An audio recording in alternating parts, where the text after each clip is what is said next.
വിശുദ്ധ കുരിശിൻ്റെ ഇടയാളത്താൽ ഞങ്ങളുടെ ശത്രുക്കളിൽ നിന്ന് ഞങ്ങളെ രക്ഷിക്കണമേ. ഞങ്ങളുടെ തമ്പുരാനെ, പിതാവിൻ്റെയും പുത്രൻ്റെയും പരിശുദ്ധാത്മാവിൻ്റെയും നാമത്തിൽ ആമേൻ. ഫിലിസ്ത്യർ ദൈവത്തിൻ്റെ പേടകം കൈവശപ്പെടുത്തി എബനേസറിൽ നിന്ന് അഷ്ദോദിലെ ദാഗോൻ്റെ ക്ഷേത്രത്തിലെ പ്രതിഷ്ഠയ്ക്ക് സമീപം സ്ഥാപിച്ചു.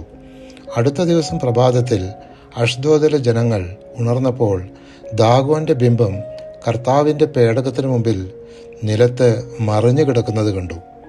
അവർ അതെടുത്ത് യഥാപൂർവം സ്ഥാപിച്ചു.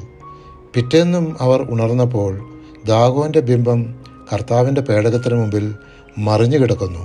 ദാഗോൻ്റെ തലയും കൈകളും വാതിൽപ്പടിയിൽ കിടക്കുന്നു. ഉടൽ മാത്രം അവശേഷിച്ചിരുന്നു. കർത്താവിൻ്റെ കരം അഷ്ദോദിലുള്ള ജനങ്ങൾക്കെതിരെ പ്രബലമായപ്പോൾ അവർ ഭയന്ന് ആ പേടകം ഗത്ത് എന്ന സ്ഥലത്തേക്ക് മാറ്റി. അന്നു മുതൽ കർത്താവ് ഗത്തിലെ ജനങ്ങൾക്ക് മഹാമാരി അയച്ചു. അപ്പോൾ അവർ പേടകം എക്രോണിലേക്ക് മാറ്റി. എക്രോണിലെ ജനങ്ങൾ പരിഭ്രാന്തരായി. അങ്ങനെ 7 മാസം ഫിലിസ്ത്യരുടെ കൈവശമായ കാലമൊക്കെയും അവർക്ക് മഹാമാരിയും നാശനഷ്ടങ്ങളും മാത്രം ബാക്കിയായി. അവസാനം അവർ കർത്താവിൻ്റെ വാഗ്ദാന പേടകം തിരിച്ച് ഇസ്രായേൽക്കാർക്ക് ബെത്ഷെമിഷിലേക്ക് പരിഹാരബലി വസ്തുക്കളുമായി തിരിച്ചയച്ചു. ലേവ്യർ കർത്താവിൻ്റെ പേടകവും അതോടൊപ്പം സ്വർണ്ണ ഉരുപ്പടികൾ വെച്ചിരുന്ന പെട്ടിയും താഴെ ഇറക്കി ആ വലിയ കല്ലിന്മേൽ വെച്ചു.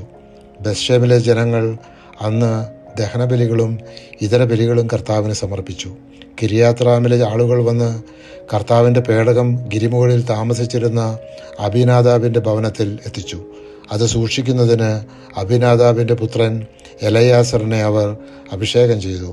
സാമുവേൽ ന്യായാധിപനായി. അപ്പോൾ സാമുവേൽ ഇസ്രായേൽ ജനത്തോട് പറഞ്ഞു, പൂർണ്ണ ഹൃദയത്തോടെ നിങ്ങൾ കർത്താവിലേക്ക് തിരിയേണ്ടതിന് അന്യദേവന്മാരെയും അസ്താർത്ഥ ദേവതകളെയും ബഹിഷ്കരിക്കണം.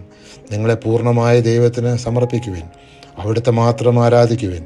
ഫിലിസ്ത്യരുടെ കരങ്ങളിൽ നിന്ന് അവിടുന്ന് നിങ്ങളെ രക്ഷിക്കും. 1 സാമുവേൽ 7-ാം അധ്യായം 3-ാം തിരുവചനം. പരിശുദ്ധാത്മാവെ, തിരുവചനത്തിൻ്റെ അനന്തശക്തിയാൽ ആത്മാവിൻ്റെ ബലങ്ങളും ദാനങ്ങളും നൽകി തീക്ഷ്ണതയാൽ ഞങ്ങളെ ജീവിപ്പിക്കണമേ. ആമേൻ.